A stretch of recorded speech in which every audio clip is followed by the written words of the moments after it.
श्री शिवाय नमस्तु। पुराण की कथा कह रही है कि दुनिया के सारे तीर्थ नहीं जा सकते, पृथ्वी की सारी नदियों में स्नान नहीं कर सकते, पवित्र नदियों में आप स्नान नहीं कर सकते, या किसी भी तीर्थ में जाकर एक रात्रि भी विश्राम नहीं कर सकते, या हमने जिंदगी में कोई दान करा ना करा, कोई पुण्य करा ना करा, कोई सत्कर्म करा ना करा, कोई शास्त्र पढ़ा ना पढ़ा, कोई शास्त्र सुना ना सुना, उसके बाद भी शिव महापुराण की कथा कहती है कि एक दिन में अगर मात्र एक बार भी आप शंकर के शिवालय में प्रवेश कर गए या मंदिर में प्रवेश कर गए तो सारे तीर्थ, सारी नदियां, सारे सरोवर, सारी बावड़ी, सारे तालाब, सारे कुंड के स्नान का पुण्य, दान का पुण्य प्राप्त हो जाता है, केवल शिव तत्व को प्राप्त कर लेने। शिव महापुराण की कथा कह रही है कि घर में जो दिया होता है वो दीपक भी कोई साधारण नहीं होता, उस दीपक की भी महत्वता है, उस दीपक का भी वर्णन है। महाराज एक बात और बहुत अच्छे से सुनिएगा, शायद आपकी जिंदगी को सवार हो, शायद आपके जीवन को सवार हो। मेरी जीजियों, मेरे जीजाओं, मेरी बेटियों, बेटाओं, कभी मौका लगे शंकर भगवान के शिवलिंग के पास में आप बैठे हैं, यहां तक शास्त्र कहता है कि घर में अगर किसी को बहुत तेज बुखार आ गया है, बहुत तेज बुखार, और बच्चा उस बुखार में तप रहा है, बहुत तप रहा है, महाराज तुम जिस दिए में भगवान की आरती उतारते हो, जिस दिए से तुम भगवान की पूजन करते हो, कभी मौका लगा और आप पूजन करने के लिए गए,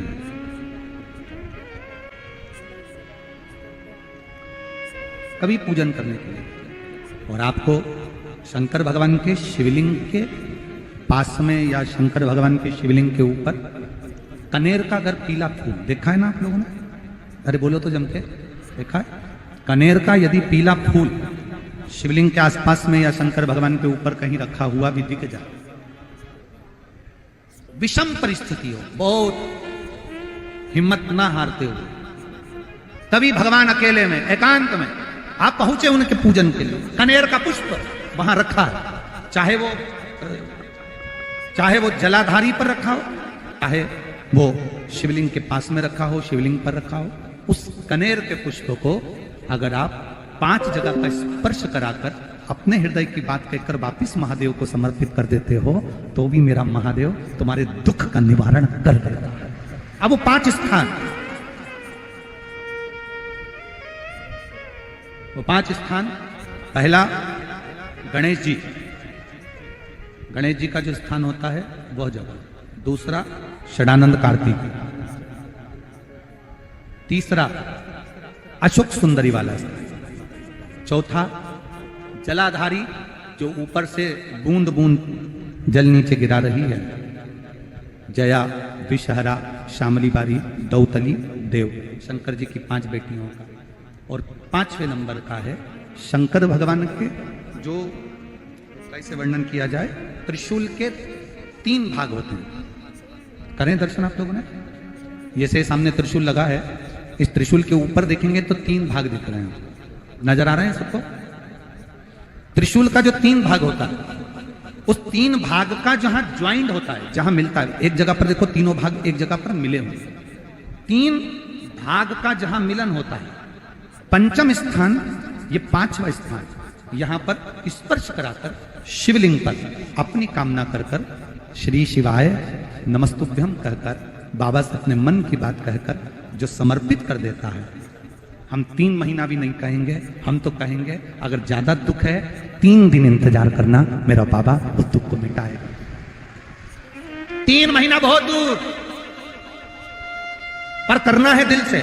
और कई तरह के दीपक होते हैं, दीपक का भी विधान वर्णन किया गया, उस दिए का भी वर्णन किया गया। यहां तक शास्त्र कहता है कि घर में अगर किसी को बहुत तेज बुखार आ गया है, बहुत तेज बुखार, और बच्चा उस बुखार में तप रहा है, बहुत तप रहा है, महाराज तुम जिस दिए में भगवान की आरती उतारते हो, जिस दिए से तुम भगवान की पूजन करते हो, उस दिए की बत्ती को नीचे डाल दीजिए और उस दिए को पानी की बाल्टी में धो दीजिए। कौन सी बाल्टी में? जिस बाल्टी के पानी से आप बच्चे को स्नान करा सको।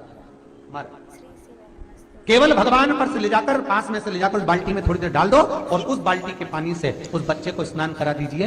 15 से 20 मिनट, आधा घंटा लगेगा बच्चे का। बड़ी बेचैन दिख रही हो तुम, क्या बात है? पार्वती जी कहती है देवव्रत, कश्मीर प्रदेश का एक भक्त देवव्रत बेलपत्री के वृक्ष के नीचे बैठकर आपका मंत्र जाप कर रहा। मैं आपको जगाना नहीं चाहती थी, पर बेलपत्री के वृक्ष के नीचे लक्ष्मी झाड़ू लगाती है, सरस्वती वीणा बजाती है, इंद्राणी उस बेलपत्री के वृक्ष के नीचे जल का सिंचन करती है। 33 कोटि देवी देवता उस बेलपत्री के वृक्ष की जड़ में विराजमान होते हैं। इसलिए देवव्रत एक बार पंचाक्षर मंत्र बोलता है तो वो 33 करोड़ बार गिना जाता है। ऐसा बेलपत्री का वृक्ष होता है। बेलपत्री के वृक्ष के नीचे एक बार अगर भगवान का नाम लिया जाता है तो वो 33 करोड़ बार, 33 कोटि बार गिना जाता है। एक मंत्र केवल नमः शिवाय, ओम नमः शिवाय, ओम नमः शिवाय, 33 कोटि बार गिना है। 33 कोटि, कितना सुंदर लिखा है। फिर वही वाली बात आ गई जो पहले कथा में कहा, अपने लिए अच्छा वाला घी छाट के लाना, अच्छी कंपनी का लाना, और जब यज्ञ करने बैठे, पूजन करने बैठे, हवन करने बैठे, भगवान का कोई पाठ पूजन करवाई, पूजा वाले दुकान पे बोलना कि पूजा का घी चाहिए।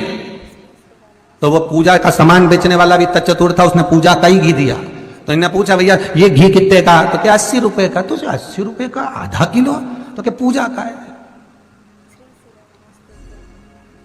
विचार करिए जरा। अब और मांग कितना रही है?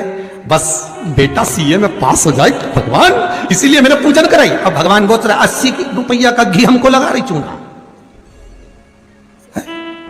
80 रुपया का, और वो पूजन वाले की दुकान पे जाके घी का दिया लगाइए। अगर 40 का पाठ कर रहे हो हनुमान जी का, और बहुत ज्यादा संकट है, बहुत ज्यादा परेशानी है, इसका पाठ करो तो तिल्ली के तेल का दिया लगाओ, काली तिल के तेल का दिया, तिल का तेल का दिया हनुमान जी के सामने आसन बिछाकर। बहुत तकलीफ है तो 3 पाठ प्रतिदिन करो, और एक आसन से जितने समय 9 बजे अगर आप बैठते हो पाठ करने तो 9 बजे ही बैठना है। अरे हमारे सीहोर में घड़ी पूजा की दुकान है, हम अब कई परिचित हैं, उनके यहाँ चले जाते हैं। हमने पूछा क्यों रे तुम्हारे तो सारा अगरबत्ती रखी, धूप बत्ती रखी, दिया बत्ती रखी, सारी रखी, ये घी का पैकेट भी रखा, उसमें नाम भी लिखा है, ये काय का घी असली है भगवान की? अरे गुरु जी कोई असली है? बस घी है, उसमें लिखा है शुद्ध घी। तो शुद्ध घी तो लिखा है, पर ये कितने का है? 65 रुपए का डब्बा है। हमने कितने किलो का? आधा किलो का। हमने कहा वाह, काय के लिए होता है? क्या लोग लेके जाते हैं हवन पूजन के लिए? हमने भी सोचा वाह रे विश्वनाथ वाह, क्या किए? एक बंगला बना दो भोलेनाथ, सर्विस लग जाए भोलेनाथ, फिर के बहू को छोरा हो जाए भोलेनाथ। अब भोलेनाथ जी से पूछा ये देते क्यों नहीं? तो भगवान भी बोले बस वो पूजा वाली दुकान का 80 रुपए में काम चला रही है और ढेरों का मांग रही। अब बताओ, तुम सोचो कि भगवान क्यों प्रसन्न नहीं हो रहा। मेरा निवेदन केवल इतना सा है, तुम भगवान को लाखों का मत दो, करोड़ों का मत दो। भगवान कभी आकर नहीं बोलेगा कि मुझे करोड़ों का रुपया देना, भगवान कभी आकर नहीं बोलता कि मुझे लाखों का धन देना, भगवान कभी आकर नहीं कहता कि मुझे आभूषण देना, भगवान कभी आकर नहीं कहता कि मुझे वस्त्र देना। भगवान केवल एक बात कहता है कि तुम अपना दिल देना, अपना मन देना, चित्त वृत्ति देना। तुम अपना मन तो दो, अपना भाव, अपना दिल, अपनी वृत्ति, अपना चित्त भगवान को दो। पर महाराज वही तो नहीं दे पाते, दिक्कत तो वही है ना, सबसे बड़ी बात तकलीफ तो यही।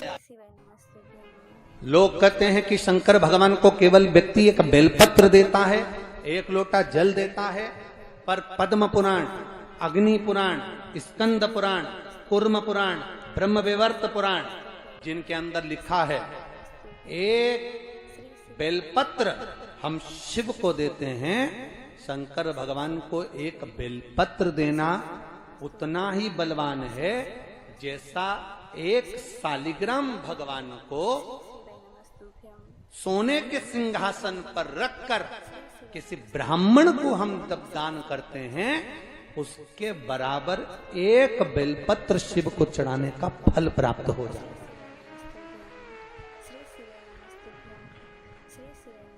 के बराबर का फल हमको केवल एक बेलपत्र से प्राप्त हो जाता है। भगवान एक बेलपत्र से प्राप्त हो जाता है।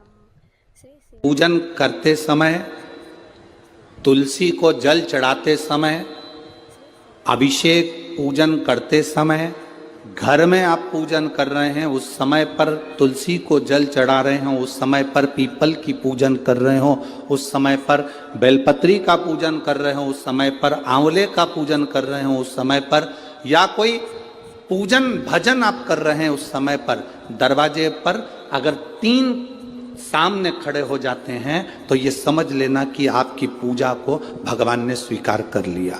कौन 3 है उसका स्मरण करिएगा। पहला, पूजन करते समय, भगवान की आराधना करते समय अंदर मंदिर में अपने घर में बैठकर आप भगवान निहला रहे हैं, भगवान की पूजन कर रहे हैं, अर्चना कर रहे हैं, सेवा कर रहे हैं, माला जाप कर रहे हैं, पूजन अर्चना कर रहे हैं, तुलसी को जल चढ़ा रहे हैं, उस समय पर 3 का दर्शन अगर आपको हो जाता है, आपके दरवाजे पर अगर आ जाते हैं तो आपका समझ लेना पूजा स्वीकार हो गया। पहले नंबर पर पूजन करते समय दरवाजे पर गौ माता आकर खड़ी हो जाए, समझ लो तुम्हारा पूजन सफल हो गया। आप पूजन कर रहे हैं अंदर से, गाय रंभा रही है, आप पूजन कर रहे हैं अंदर से, गौ माता गौमूत्र कर रही है, आप पूजन कर रहे हैं अंदर से, गौ माता गोबर कर रही है, आप पूजन कर रहे हैं अंदर से और गाय दरवाजे पर आकर खड़ी हो गई। तुम्हारी अर्चना में, तुम्हारी आराधना में, तुम्हारी साधना में गौ माता तुम्हारे सामने आकर खड़ी हो जाए। पूजन के समय पर अचानक आकर तुम्हारे द्वार पर, तुम तुलसी को जल चढ़ा रहे हो, तुम्हारे दरवाजे पर आ जाए। और मेरा विश्वास कहता है, यहाँ जितनी मेरी जीजियां बैठी हैं, यहाँ जितने मेरे जीजा बैठे हैं, ये मेरा विश्वास कहता है आपके साथ कभी ना कभी ये जरूर हुआ होगा, पूजन के समय पर गौ माता का दर्शन होता ही, ये मेरा विश्वास कहता है।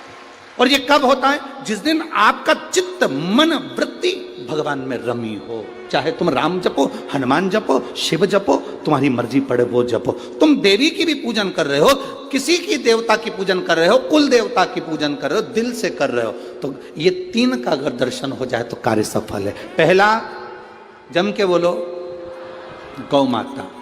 दूसरे नंबर पर हमारे यहाँ हम पूजन में लगे हुए हैं, आराधना में लगे हुए हैं, भगवान की अविरल भक्ति में लगे हुए हैं, भगवान की पूजन, आराधना और भक्ति में हम तल्लीन हैं।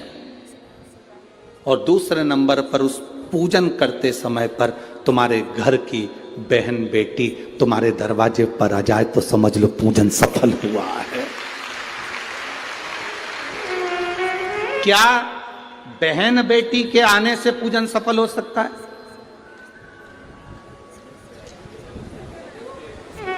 कहां लिखा हुआ है महाराज जी? आप इतनी बड़ी बड़ी बातें कहते हो। पूछने वाले पूछ सकते हैं, कहने वाले कह सकते हैं, आपने कैसे कह दिया कि बहन बेटी के आने से सफल हो जाता करे? तो आप उठाओ, हिमालय राज का बेटा बाणासुर से दोस्ती कर लेता, माता पार्वती का भाई बाणासुर से दोस्ती कर लेता है, और दोस्ती कर लेता है तो उसके चुंगल में फंस जाता है, बाणासुर के चुंगल में भाई संकट में आ जाता है। आज हिमालय राज और मैनावती दोनों बैठकर भगवान की आराधना कर रहे थे, इतने में पार्वती का आगमन हो जाता है। पार्वती ने आते से ही देखा, पिताजी आप आराधना कर रहे हो, पूजन कर रहे हो, किस लिए, क्यों? मैनावती ने कहा तेरा भाई संकट में घिरा हुआ है। पार्वती ने कहा क्यों चिंता करते हो, क्यों चिंता करते हो? पिताजी मैं आई हूं ना, चिंता मिटा दूंगी, चिंता मिटा दूंगी, आप चिंता ना करें। क्या हुआ? बाणासुर तेरे भाई को कष्ट दे रहा।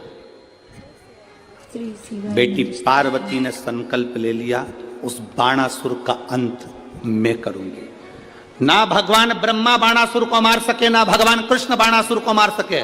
बाणासुर की कन्या भगवान कृष्ण के पास में, वहां उनके पौत्र के पास में गई, भगवान कृष्ण का युद्ध बाणासुर के साथ हुआ, 1000 भुजा, तो बाणासुर को भगवान कृष्ण नहीं मार सके। बाणासुर को न नारायण मार सके, न ब्रह्मा मार सके, बाणासुर को न शंकर मार सके, क्योंकि शिव ने तो वर दिया था, बाणासुर को केवल मारा है। कोई तुमसे पूछे कि सियोर वाले महाराज ने कहा कि बहन बेटी के पूजन करते समय अगर बहन बेटी आ जाती है, पूजन करते समय हमारे घर की बहन बेटी, तुम्हारे कुल की बहन बेटी, तुम्हारे घर की बहन बेटी तुम्हारे दरवाजे पर आ गई, भले तुम उसको कुछ दो मत दो। पर बहन बेटी अगर तुम्हारे पूजन के समय पर तुम्हारे क्यों क्यों आप लोगों के ऐसा नियम है कि नहीं हमको नहीं मालूम, हमारे यहाँ तो ऐसा नियम है कि जब भी घर में कोई बड़ा आयोजन होता है, शादी होती है, फंक्शन होता है, कोई उद्यापन होता है, कोई चीज़ बड़ी करते हैं, तो सबसे पहले फ़ोन बहन बेटी को लगाते हैं कि हमारी बहन हमारे यहाँ आए, हमारी बेटियाँ, हमारी नंदे हमारे यहाँ आए।